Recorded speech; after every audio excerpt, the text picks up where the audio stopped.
Hi, welcome to SBR Videos. I'm Peter Loshak. We are previewing Week 7 in the NFL, and we are talking with Big Al McMordie from BigAl.com. And the first game he's chosen to discuss this week is Minnesota at Detroit. Now, Al, normally, I'd say usually, or I would say often. Often I have a pretty good sense of where you're going to go when you pick a game with what you're going to like. This one, I really don't know. Minnesota at Detroit. Minnesota, of course, a good team. They're 4-1 against the spread, but they are coming off of a sort of lackluster win against KC, who was in a very vulnerable spot there. Minnesota's a 2.5-point road favorite, and Detroit is, of course, coming off of their first win on the year. Stafford to Calvin Johnson suddenly started to become a threat last game, but they're very inconsistent.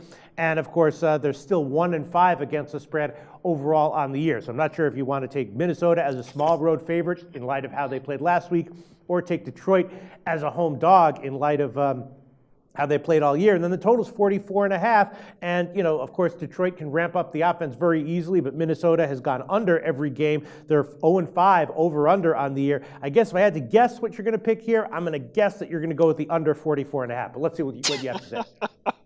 Well, you had a 1 out of 4 shot. Yeah, 1 out of 4 shot.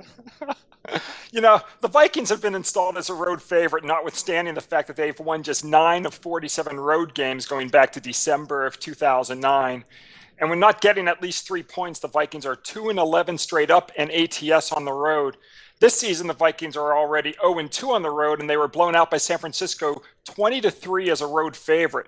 Last year, Teddy Bridgewater started 5 road games, and the only one the Vikings won was against the 2-14 Tampa Bay Buccaneers, and they had to go to overtime just to get that win. So, I can't go against all this data. I'm going to take Detroit plus the points over Minnesota.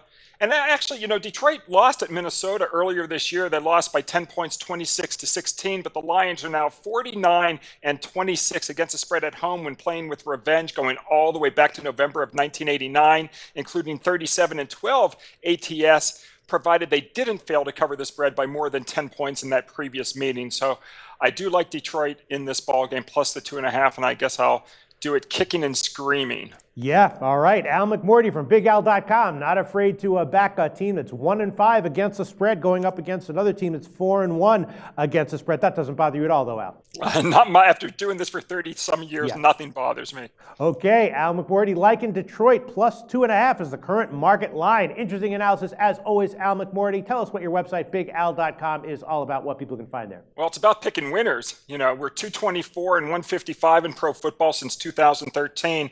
And one of the best things about the website, Peter, is that people can get 4 free plays every day with nothing to buy. Just go to BigAl.com. There are free plays on the homepage from myself, Larry Ness, and Scott Spreitzer. They can also click on free picks to get more free plays. And there are 4 free plays every day at the website. Plus, of course, you can get our best games for purchase from handicappers such as myself, Larry, Scott. There's Ben Burns, Brandon Shively, lots of terrific handicappers at the website. Go to BigAl.com every day. Thanks, Al.